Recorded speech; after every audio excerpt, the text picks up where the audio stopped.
Lavinia. This is my first time in Passion Talk.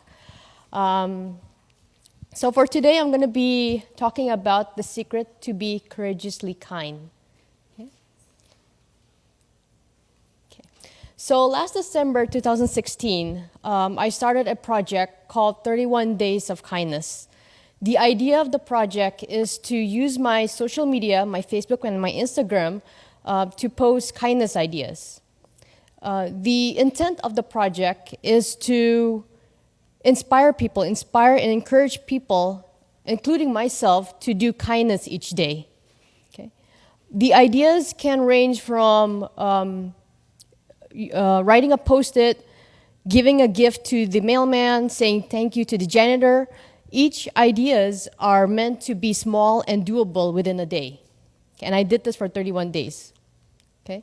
So I want to share with you one of the challenge that I enjoyed the most from the 31 ideas. So for this challenge, I write encouraging ideas on Post-its, and I have to stick them on people's car. So I'm going to be sharing a bit about the story about what happened on this. So after I post the ideas on my Facebook, I gather some of the Post-its and I write encouraging notes and I put Scotch tape on them to make sure that the wind doesn't fly them away.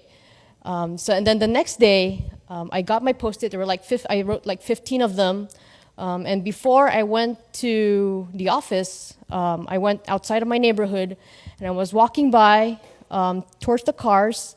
And as I was walking, I realized that people were looking at me. And then I thought to myself, okay, calm down, I'm not doing anything bad. And then so as I was walking to these cars, I was like putting all these sticky notes, these people kept on looking at me. And then I became paranoid. I became like, oh, these people must think that I'm trying to break in their car, or I'm trying to steal. They're going to be calling 911, right? So I was like, I wasn't doing anything bad, but I can't help being paranoid.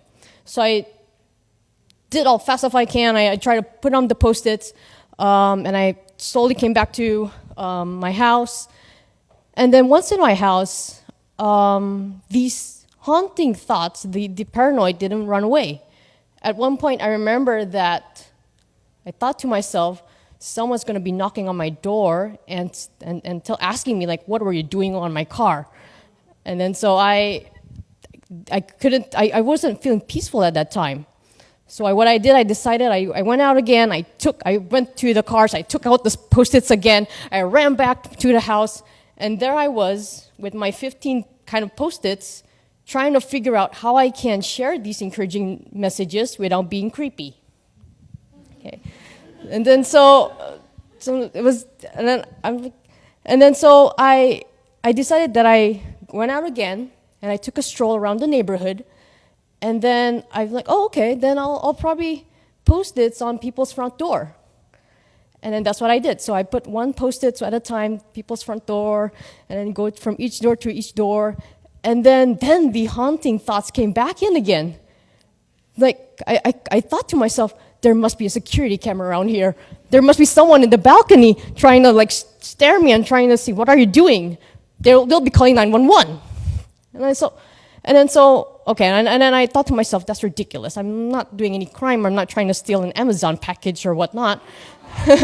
So I go from door to door, and then I put those 15 Post-its, and then I went back and I tried to be very calm as if I was just coming from an evening stroll. Okay? And then so I thought to myself, why I'm being paranoid? Why I'm being scared of doing kindness? It's not like I'm doing anything bad, right? And then so by the end of the day, even though I never saw the people, I never saw the faces of my neighborhood or my neighbors that I gave this encouraging message, but whenever I passed by their house, joy always fills my heart. So even though that experience of sharing that kindness was hard, but the result is it brings joy. Okay? So what I want to share today is out of this challenge and out of the other 30 challenges that I did for a month, I want to share something what I learned from this project. I learned the secret to be kind, or I learned one of the secret to be kind. Okay? And you might think, well, that's weird. There isn't any secret to be kind. You just do it. We grow up in a society where people expect you to be kind. You just do it, right? But the fact is, it is hard. It's hard to be kind. It's hard for you to offer help, to be the first one to offer help when you don't know what help you can give.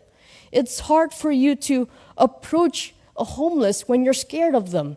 It's hard to give prayers to someone. Can I pray for you without the fear of being judged?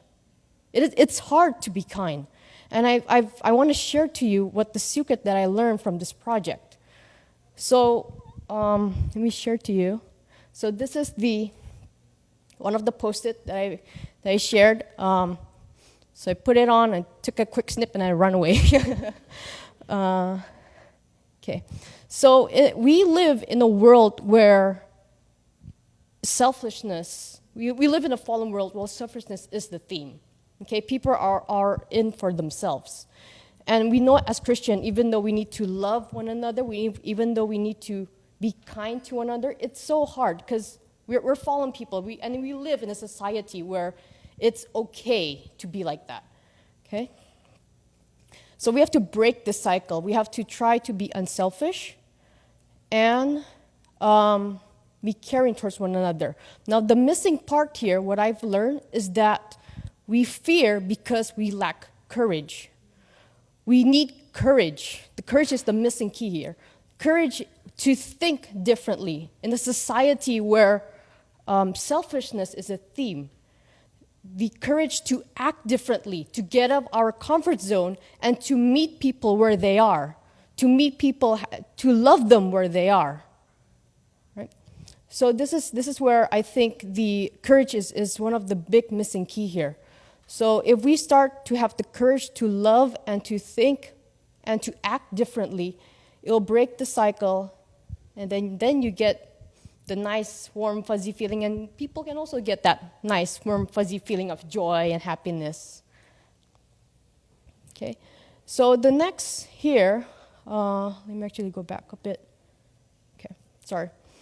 So the next question is, okay, I know that I need courage. I need courage to be kind. I need courage to think differently. I need courage to act differently in a world where selfish. We're in the world where people are selfish, in the world that's fallen, in the world that's sinful. But knowing that I need to be courage is different than actually having the guts or having courage. So the next question is, how then can I be courageously kind? How can I exercise? How can I get that courage to actually do it? So the next key that I feel that I got from this project is that we need to practice often. This is another idea that I feel that is missed when we are taught. When we're little, we usually are taught to be kind. Just you have to be kind towards one another. The idea of practicing kindness every day is not out there. Okay? And we, as a fallen human being, we have to practice each and every day to be kind. I do believe that we are created to be kind, but because of our fallen circumstances, because we sin, we lose that. We become selfish. So then we have to practice each and every day to be kind. Okay? So through this, I invite every one of us to first pray. We start with prayer. Pray that God will give us the opportunity each and every day to be able to practice kindness. And then from there, we're able to be obedient towards God to follow through of the opportunity that He gave us. It can start with sharing a simple smile to a stranger and asking them sincerely, "How is your day?" I oftentimes bump into my coworkers in the hallway, and then they would usually say, "How are you doing?" without even waiting for me to respond. They just walked away. And that made me think, do you really care? I think that really makes it different. So the next time you see someone, a stranger, a coworker,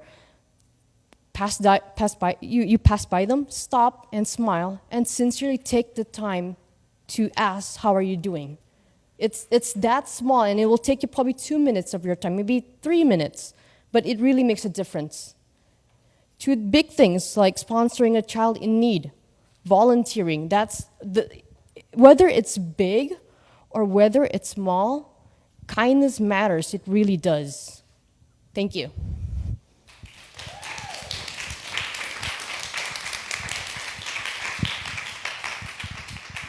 you have any questions for Lavinia?